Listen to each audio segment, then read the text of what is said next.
સુરતમાં ઘોડાદરાની આદર્શ પબ્લિક સ્કૂલમાં ધોરણ 8માં ભણતી વિદ્યાર્થિનીના આપઘાતના 6 દિવસે પણ કારણ સામે આવ્યું નથી। ડીઈઓ અને પોલીસ બંને તપાસ કરી રહી છે, જો કે કારણ અસ્પષ્ટ અને એકબીજાની તપાસ ચાલતી હોવાનું જણાવી રહ્યા છે, જ્યારે માતા અને પિતા રડતી આંખે ન્યાયની માંગ કરી રહ્યા છે।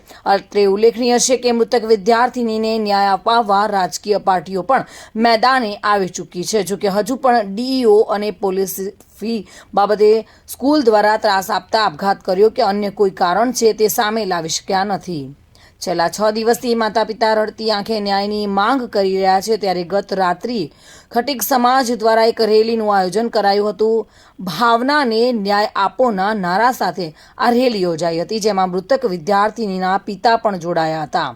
રેલી ગોડાદરા પોલીસ સ્ટેશન પહોંચી હતી અને ન્યાય આપવાની માંગ કરી રહી હતી।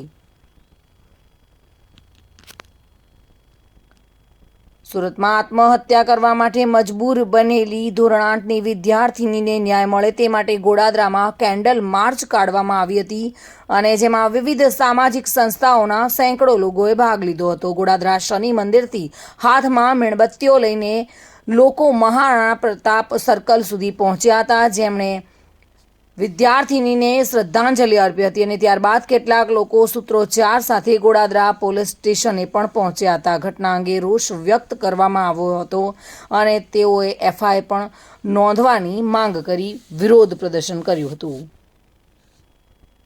સુનિલ ગાંજાવાલા સાથે bureau report, today Gujarati news.